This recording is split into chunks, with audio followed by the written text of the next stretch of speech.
a concert on your instruments. Sing.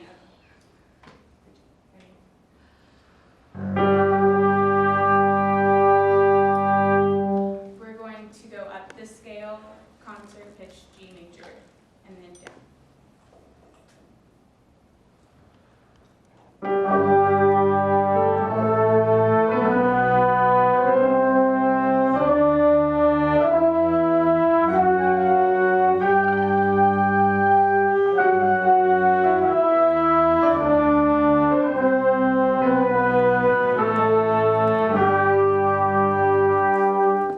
This time, I'm going to stop at certain places, so watch.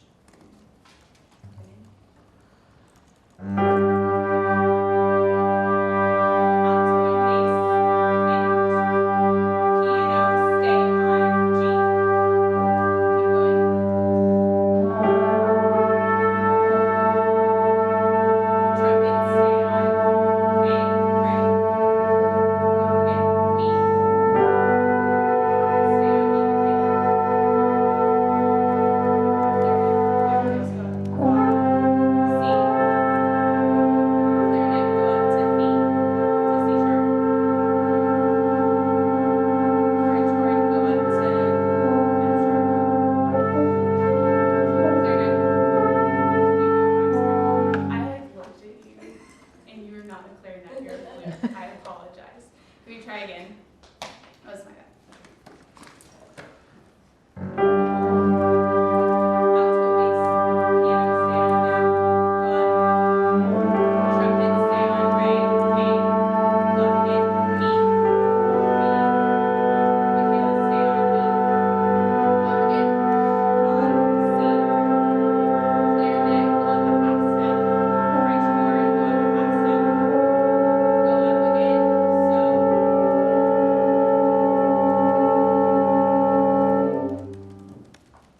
Let's just go up and down the scale more. Ready?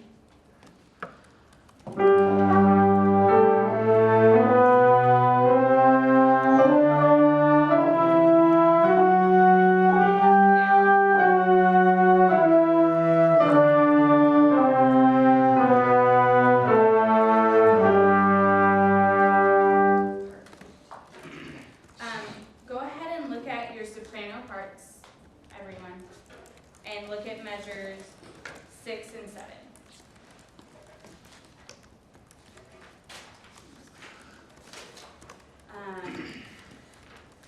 We're going to sight read those parts real quick. Can you play the B? Sing on solfege. What does it start on? We're going to sing, so pick your instruments. Beside you,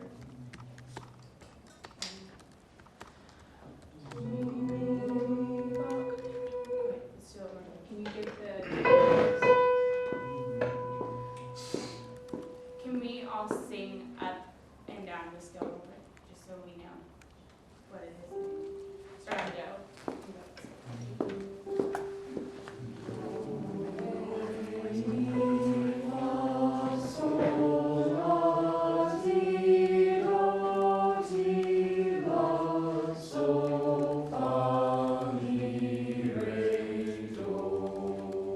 We're starting on.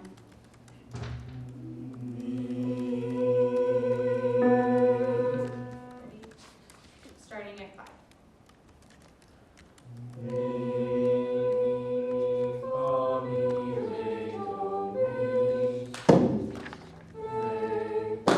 Wait, let's try one more time. Be confident. Just because you're not a singer does not mean that you're a bad singer. And even if you are, someone around you is a good singer, and they'll help you out. Let's try again. 5. Sing your starting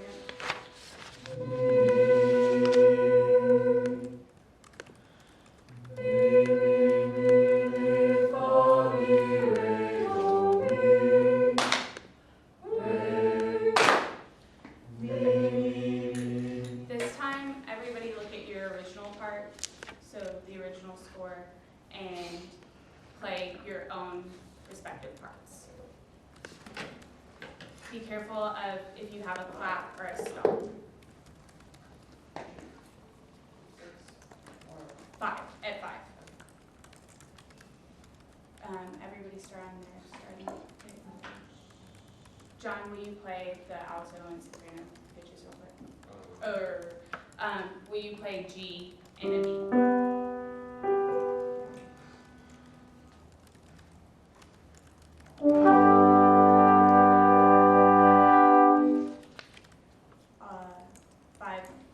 Six and 7.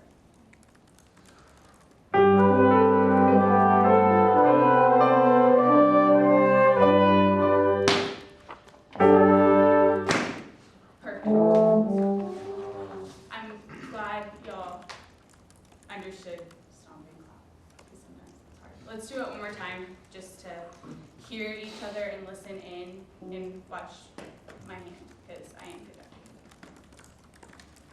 at 6.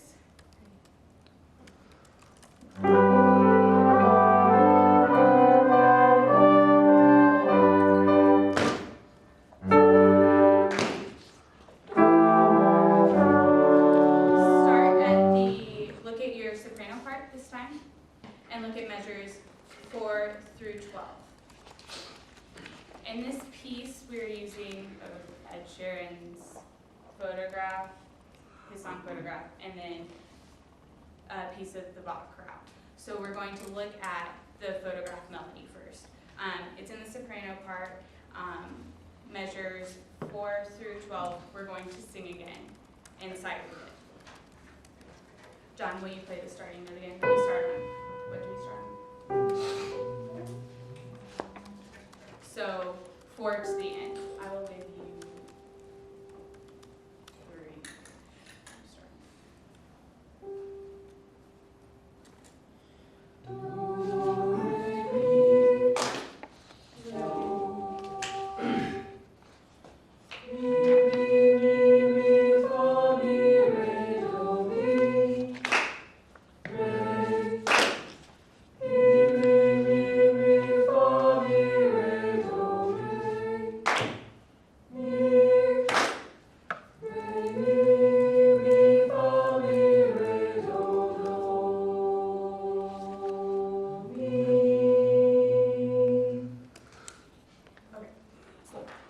Let's do it one more time and look at me for the fermata and when to clap after the fermata.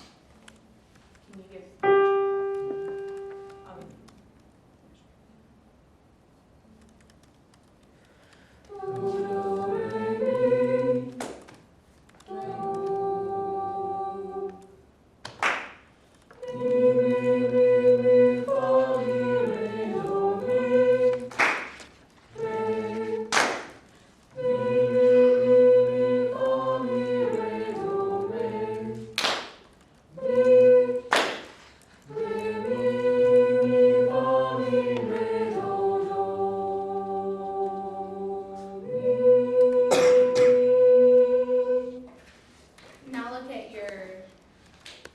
clarinet part.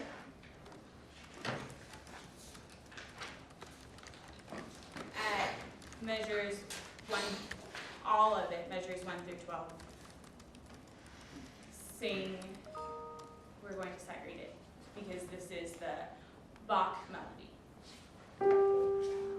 Thank you, John. We're going to sing it. Sorry, Josh.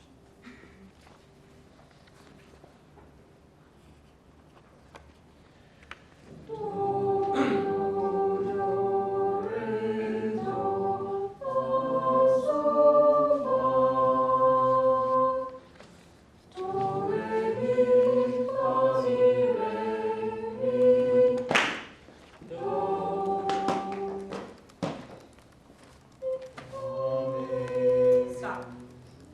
I'll be better. Measure 5. Can you give me starting pitch?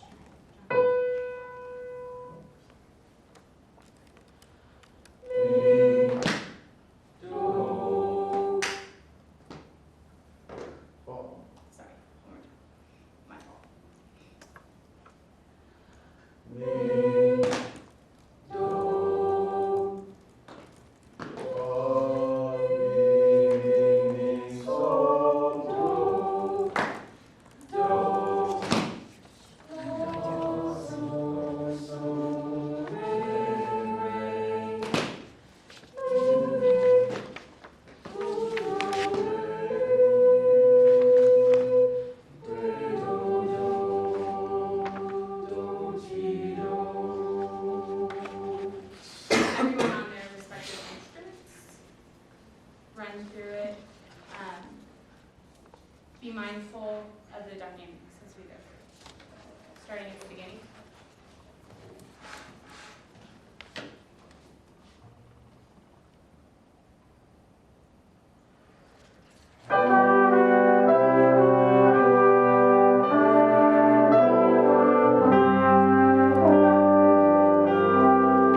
just a little side note, it's a really prove a problem for us because we're all educated musicians, but if other people who aren't used to reading clarinet and B flat would have to transpose that, just so you know, because the clarinet part is C flat.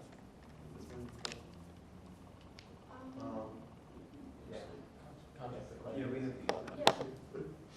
just so you know. Wait, what? I'm sorry. Well, because, for example, I would have to transpose the clarinet part when we were reading off that, which is fine for me, but if you were working with anyone else who isn't used to that, that might be a problem. Does that make sense?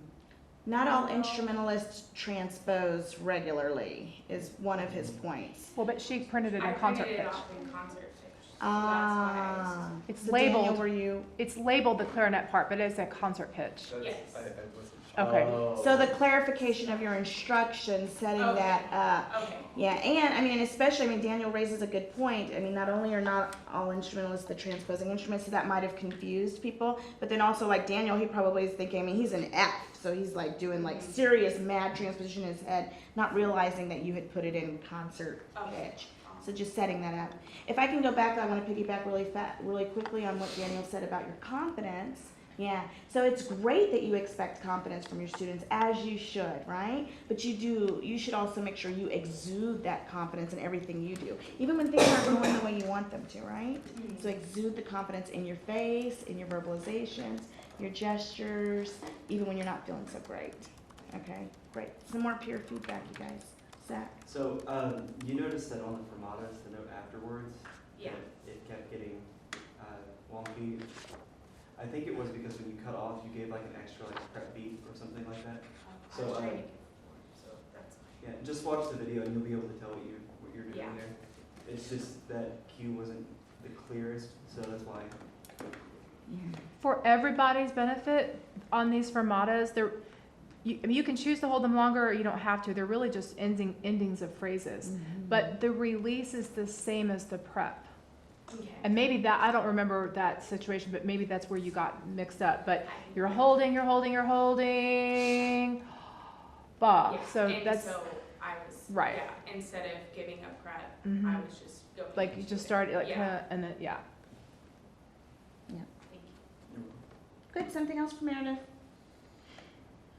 Something else. So it's not a bad thing, but singing all of the parts is like for instrumentalists is really difficult for us, and I think a way that you can incorporate us as instrumentalists as well as singers is have us play those parts since they're both in C. Well, I guess they would have to transpose, that wouldn't make sense, but like maybe have like one person play or something so they can like sing along with it so they have that pitch for them, and because I mean I was kind of lost a lot of the time, but that was just a suggestion to maybe like guide us instrumentalists a bit more. Piggyback on that kind of thing right there. Instead of maybe giving us the parts and having like to go along with that like a supplemental sheet, which would have like we'd have all the parts there, but you could have it written in the key of that specific instrument. Okay. That way we don't have to worry about transposition. But like I like the idea where you have the different sheets and you have them see it, but maybe like you could have like one sheet, like a supplemental sheet, but it could also be in the key of our instrument. Okay. One more comment. Time for one more. You guys can duke it out. If you did that, make sure it's in the same range. Because Yeah. I can play in tenor or treble clef, it's just not undecided. Okay. Excel? Yeah, well done, first of all. I mean, I like the way you started with until to the end, but I have a few things that I'm thinking maybe you should think of for the next time. First of all, I don't know, from here I see that your pattern of conducting are hiding with the music stand, and that's why most of the time they don't get really clear starting point, and sometimes you hear the notes off, they're not starting. So I wonder if you could, like what Professor Cruz mentioned before to the first student teaching, that you should maybe put a little bit aside. Yeah, you can time to time look at your note, but at least front of you should be open so that they can see clearly the patterns. Yeah. That's And lower. what he said. Yeah. Exactly. Yeah, that should be much better. I've never had that. And the other thing is just have clear, I mean, specific feedbacks. Yeah. There's sometimes you just ask them, okay, let's go back to measure number 6, and why they should go to measure number 6. What do you want them to clear, to sound much better in which area? So just be specific on that. Yeah, that's it. My only comment has to do with what Catherine said about the instrumentalist singing. Maybe you could model. If you model and have them echo, is a strategy. You could model echo with solfege. You could model echo with ba ba ba, or any other kind of neutral syllable, dee dee dee or something. You know, and then ask them to look at the music, or even look at the music while you're modeling echoing. That might be a way for everybody's benefit. That's all. I wrote down a lot of things. Yeah, and I'll just add one more thing to sort of piggyback on what Excel's saying regarding specificity. Think about that also with your positive feedback, making it more specific as well as more contingent, right? So only saying it's perfect, it's great, it's good, when it truly is. You caught yourself one time. One time you were like, oh, that was perfect. Well, I mean, your stomp was perfect, you know, because the playing wasn't perfect. So be very contingent with your positive feedback. Great, that's all. Thank you.